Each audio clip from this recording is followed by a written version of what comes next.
Hey everyone, कैसे हो लोगों को? तो बहुत ही बेहतर होंगे। दिस इज मारूफ एंड अच्छी वीडियो में अपन बात करेंगे एक नए चैप्टर के रिगार्डिंग क्लास 9th का। ये जो चैप्टर नंबर 6 है एंड इस चैप्टर में टेक्निकली ये 5 है, बट जो फर्स्ट चैप्टर है वो 2 पार्ट में डिवाइडेड है, तो ये 6 हो गया है। अब इस वीडियो में हम बात करेंगे जैसे कि आपको थंबनेल का पता चल गया होगा, basic structure of class in Java के बारे में बात करेंगे। एंड वीडियो शुरू करने से पहले एक चीज आप सबसे रिक्वेस्ट रहेगी that if you are new in this channel, just make sure that you hit the subscribe button. Also don't forget to like share the video with your friends, family, colleague and whoever you want to. बात बहुत ही simple है कि अगर आपने नए हो इस channel पे तो उस चैनल को सब्सक्राइब कर दो, क्योंकि ये इस तरह का वीडियो बनाने के लिए बहुत सारा एफर्ट लगता है, बहुत सारा टाइम लगता है।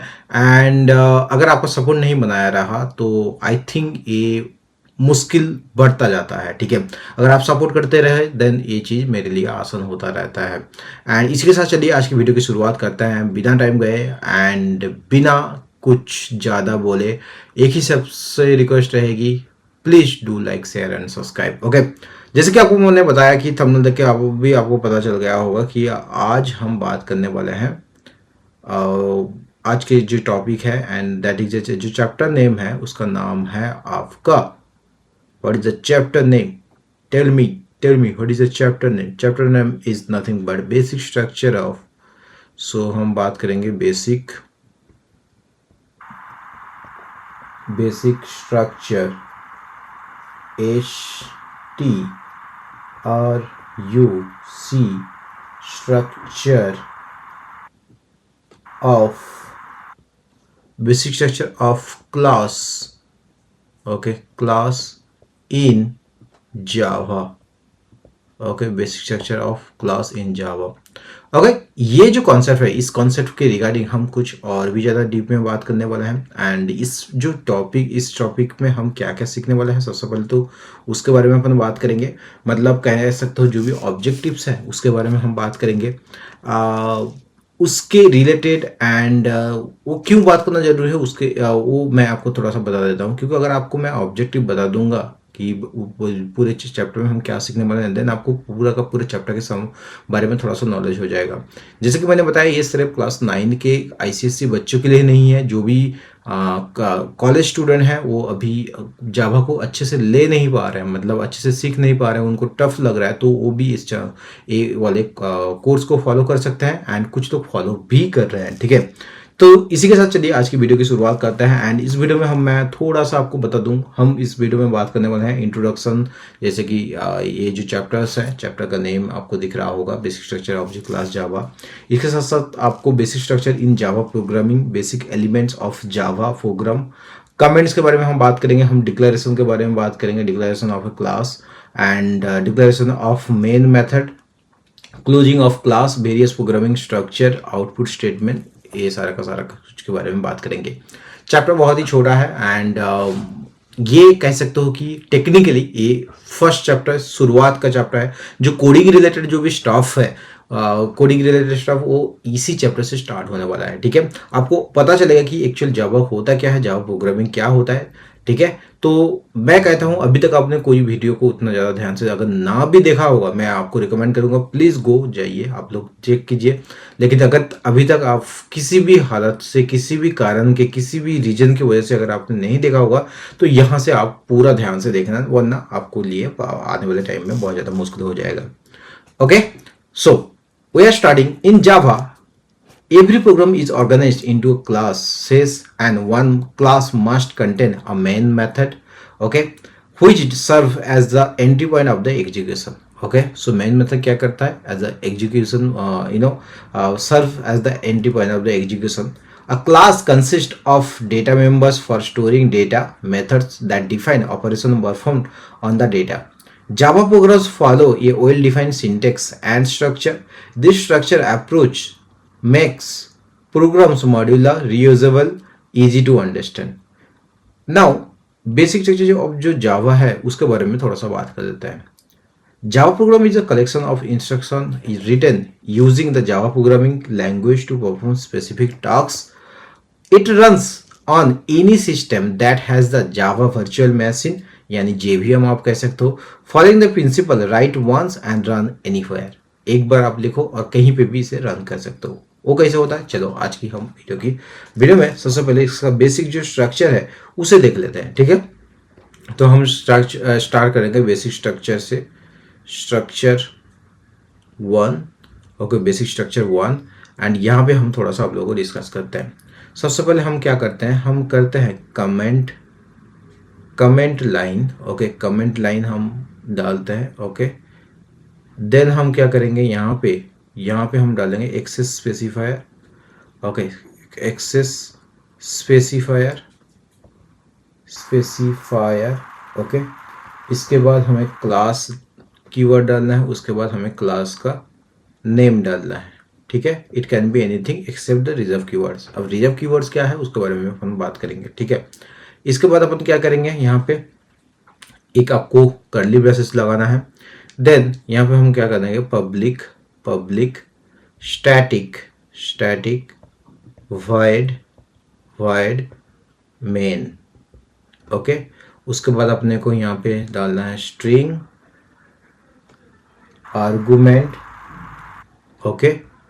देन यहाँ पे अगेन आपको कर्ली ब्रेसेस डालना है। देन यहाँ पे आप लोगों को क्या करना है, output statement, okay, output statement if any, अगर कोई आउटपुट स्टेटमेंट है तो उसे डालना है।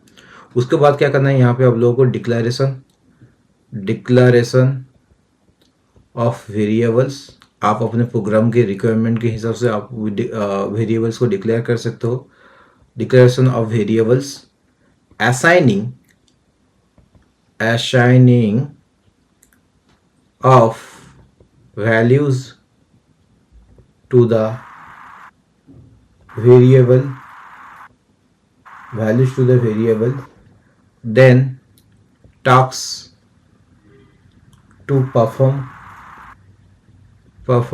Okay, and so on. बाकी अपने अपने हिसाब से लिख सकते हो। लास्ट में आपको क्या करना है, आउटपुट स्टेटमेंट,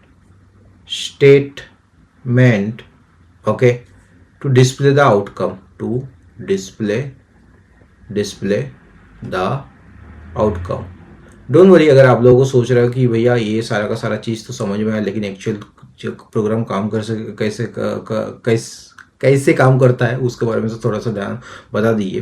डोंट वरी, उसके बारे में भी अपन बात करेंगे, ओके। एंड हर एक चीज़ के बारे में हम प्रैक्टिकल करके भी देखेंगे, ठीक है। अब यहाँ पे आ जाते हैं, ठीक है। यहाँ पे आप लोग ध्यान से देखो, यहाँ पे मैं आपको यहाँ पे कर देता हूँ। सो ये जो आप सबसे पहले जो यहाँ पे ये वाला है, ठीक है, ये वाला है, ये है आपका डिक्लेरेशन ऑफ क्लास।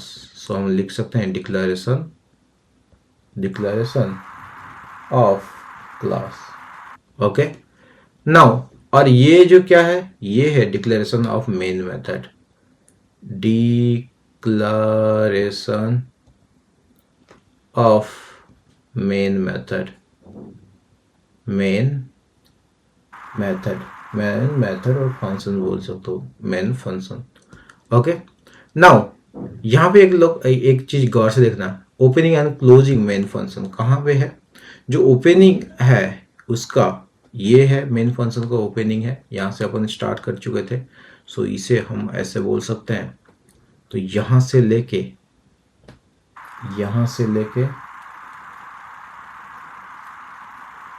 ओके, ये आपका हो गया ओपनिंग। एंड जो आपका ओपनिंग एंड क्लोजिंग क्लास कहाँ से होगा, यहाँ से आपका स्टार्ट होता है, ठीक है। ये जो एक्सेस स्पेसिफायर यहाँ से आने के बाद तो हम क्या करेंगे यहाँ पे, ओके। सो ये कह सकते हैं, ठीक है जी। इसे बोल सकते हैं, इसे क्या बोल सकते हैं, इसे बोल सकते हैं डिक्लेरेशन ऑफ द इसे बोल सकते हैं opening and closing of a class, okay. समझ में आया। यहाँ पे एक चीज नोट करने वाली बात है, एंड दैट इज की the above structure is designed for the assignment statements. The structure of input statements will change accordingly, जैसे कि मैंने आपको पहले भी बताया था। नाउ हम बात कर लेते हैं बेसिक एलिमेंट्स और कंपोनेंट्स ऑफ जावा प्रोग्राम, ठीक है। बेसिक एलिमेंट्स क्या क्या होता है, सबसे पहले basic elements of Java program. So हम यहाँ पे डिक्लेयर कर देते हैं। सो रेड पेन से लिखना बेहतर होगा। So basic elements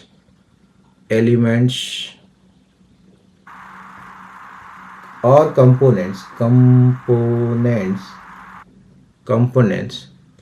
of a Java program, okay, of a Java program, ठीक है, ओके। अब क्या क्या होता है, सबसे पहले हम बात कर लेंगे कमेंट्स के बारे में, ठीक है, कमेंट्स के बारे में बात करेंगे। It is use to explain the code which is non executable statement in Java. It is included for the users to understand what action is going to be taken in a program for or a statement। कैसे होता है ये, आपको comments different kind of हो सकता है, single line comment हो सकता है, मल्टी लाइन कमेंट हो सकता है, ठीक है। कैसे, सिंगल लाइन अपना ऐसे देते हैं एंड जो भी आपको देना है उससे आपको जो भी स्टेटमेंट आपको डिस्क्राइब करना है यहाँ पे आप लोग लिख सकते हो। बट कंडीशन ये है कि ये वाला जो चीज़ आप जो भी लिख रहे हो ये आपको मतलब कह सकते हो कि इसका जो भी ये प्रोग्राम में इफेक्ट नहीं डालेगा। मैं इस चीज़ को मैं करके भी दिखाऊंगा, मैं प्रैक्टिकल करके भी दिखाऊंगा।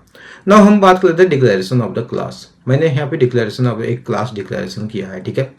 It defines the blueprint of the program. क्या मतलब भैया, आगे सुनो। It contains the word access specifier, for example public, the keyword class which is followed by the meaningful class name. For example, if you are writing a program to find out the sum of the numbers, it can be written as the public class sum। ठीक है, मैं ऐसे लिख सकता हूँ, so public class sum, okay, ऐसे लिख सकते हैं। सो ये कह सकते हैं declaration of the class, so इसे बोल सकते हैं अपन declaration of the class, okay, declaration of a class, okay, ऐसे बोल सकते हैं। अब डिक्लेरेशन ऑफ मेन फंक्शन के बारे में, यानी हम इस चीज के बारे में बात कर रहे हैं, कहाँ, यहाँ पे मेन फंक्शन के बारे में बात कर रहे हैं। So it is the entry point of program execution. The main function is defined as public static void main string argument, जैसे कि यहाँ पे देख सकते हो, ठीक है। where the following keywords of the above statement signify as under, जहाँ पे मैंने मेंशन कर दिया पब्लिक। ये जो पब्लिक हमने मेंशन किया है, the keyword public is an access specifier which controls the visibility of the class members. अब अगर आप लोगों को बोलते हो कि भैया ये चीज़ थोड़ा पल्ले नहीं आ रहा, मतलब समझ में तो आ रहा है लेकिन पूरा तरीके से नहीं, देन मैं आपको बता दूंगा। थोड़ा सा अभी के लिए फिलहाल इतना ही जानो एंड बाद में जाके इसके बारे में आप लोगों को डिटेल्स में समझ में आ जाएगा, ठीक है। नाउ हम बात करते हैं इसके बाद, जैसे कि इसका अभी स्टैटिक जो हमने यूज किया है यहाँ पे स्टैटिक, ठीक है। मैं एक काम करता हूँ, इस चीज़ को हटा देता हूँ। सो हमने क्या किया है यहाँ पे स्टैटिक यूज किया था, right. So the static main method indicates that the Java virtual machine will call start the program even without creating any object of the class, ठीक है। मतलब कोई भी ऑब्जेक्ट अगर आपने नहीं भी क्रिएट किया तो ये यहाँ से ही स्टार्ट हो जाएगा because of the static, okay, static main method, ठीक है। अब वॉइड के बारे में बात कर लेते हैं। ये जो वॉइड है इसके बारे में थोड़ा सा बात कर लेते हैं। देखो यार, ये सारा का सारा चीज को मैं डिटेल्स में इसलिए बता रहा हूँ टाइम लेके, क्योंकि ये आपका बेसिक्स है। अगर ये वाला चीज नहीं क्लियर हुआ ना, मतलब पूरा लाइफ ऐसा कह सकते हो वेस्ट है। मतलब आप लोग तब आपको कोड जो है रट्टा मारना पड़ेगा एंड बाद में उसका कोई फायदा नहीं है। एंड कभी भी कुछ भी कर लेना, कोई भी सब्जेक्ट का रट्टा मार लेना। मैं तो कहता हूँ मैथ में भी मैंने क्लास 1 या 2 तक मैंने रट्टा मारा था, ठीक है, लेकिन उसके बाद नहीं हो पाता है, उसके बाद आपको समझ के करना पड़ता है, ठीक है। नाउ void क्या कहता है, it states to the compiler that the main method will not return any kind of values. This main जो मेन फंक्शन है ये कोई भी सॉरी ये जो void है ये void कुछ भी रिटर्न नहीं करता है, ठीक है। समझ में आया, बढ़िया। Now finally it includes the programming statement with in the opening and closing curly braces, जो कि मैंने यहाँ पे दिखाया। ये जो ओपनिंग है ये वाला क्लोजिंग है, ठीक है। Closing of a class. The closing of a curly braces indicates the closing of a block of a statement. हमेशा याद रखना है ये जो क्लोजिंग ऑफ द ये है और ये जो ओपनिंग ऑफ द क्लास है, जो भी आपको प्रोग्राम लिखता है वो इसी के अंदर ही आप लोगों को लिखता है, ओके। होप ये चीज आपको समझ में आया है, ठीक है। अगर ये चीज आप लोगों को समझ में आया है तो क्या हम एक एग्जांपल ले लेंगे, ठीक है। सो एग्जांपल ले लेते हैं ताकि आप लोगों को थोड़ा सा आइडिया लग जाए। मैं क्या करूंगा, एग्जांपल क्या लूंगा, कैसे एग्जांपल ले सकते, ओके, एक प्रोग्राम ले लेते हैं। कैसा program, a program to find the sum of two numbers. Okay, the sum of two numbers. Okay, इसे कैसे करना है? तो हम कुछ ऐसे लिख सकते हैं, पब्लिक क्लास क्लास हम ऐसे दे देते हैं सैंपल। Okay, sample. देन अपने को कर्ली ब्रेसेस, देन यहाँ पे देना है public static void main. Okay, इसके साथ जुड़ रहा है, ठीक है, void मेन। एंड उसके बाद यहाँ पे डालना है स्ट्रिंग आर्गुमेंट। ओके, देन यहाँ पे क्या करना है, इसके बाद अपने को क्या करना है, इंट a इक्वल टू 2 और कह सकते हैं 10, b equal to 15, c equal to 0। Okay, इतना करने के बाद हम क्या करेंगे, c equal to a plus B. Okay, समझ में आया? नाउ हम कर देंगे system dot out dot print L N. तो यहाँ पे कुछ लोग बोलेंगे क्या भैया प्रिंट एलन लिखना जरूरी है? प्रिंट तो लिख सकते हैं क्योंकि कुछ लोगों को ऑलरेडी थोड़ा बहुत आता है। तो कोई बात नहीं, आप लोग थोड़ा सा ध्यान से सुनो, मैं इसके बारे में बताऊंगा। प्रिंट एलन दोनों में कोई हर्ज नहीं है, लेकिन प्रिंट एलन एंड प्रिंट कब हम लिखते हैं उसके बारे में हम थोड़ा सा बात करेंगे। तो यहाँ पे हम लिख सकते हैं the sum of two numbers okay plus C. इतना कर दिया। अब आपको ये चीज क्लोज कर देना। ना जैसे कि मैंने आपको बताया था, क्या सबसे पहले ये जो है आपका, मैं यहाँ पे वन बाय वन चीज मेंशन करता हूँ, मैं फिर से नहीं लिख रहा हूँ, ठीक है। ये जो है आपका एक्सेस स्पेसिफायर है, ठीक है, और ये जो है क्लास, ये है आपका कीवर्ड, ये जो सैंपल है, ठीक है, ये सैंपल है क्लास का नेम, ठीक है। अब यहाँ पे याद रखना, ये वाला जो चीज हमने लिखा है डबल स्लैश देके, इसे अपन बोल सकते हैं सिंगल लाइन कमेंट। ओके, ये वाला चीज को अपन बोल सकते हैं सिंगल लाइन कमेंट। ना यहाँ पे और एक चीज ध्यान से सुनना, जो भी यहाँ पे मेन जो मेथड है वो यहाँ से स्टार्ट हो रहा है एंड यहाँ पे खत्म हो रहा है, एंड जो क्लास वो स्टार्ट हो रहा है यहाँ से एंड यहाँ पे खत्म हो रहा है, ठीक है, समझ में आया? अब यहाँ पे जो हो रहा है ये declaration of the variable and assigning the value to it. Okay, and output print करने के लिए यहाँ पे मैंने यूज किया।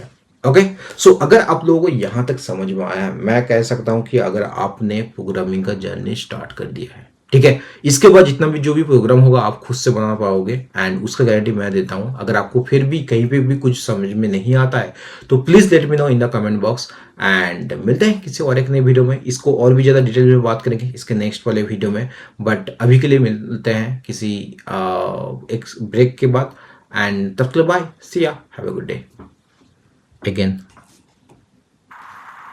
Please do like share and subscribe because it takes lot of courage. मेरे आंखों से आप लोगों को पता चल रहा होगा कि I am literally very sleepy, but I am doing it on the sake of what you guys should learn, and I at least I deserve some support from you guys. Okay, that's all from my side. मिलते किसी और एक नए video में, तब तक bye, see you, have a good day.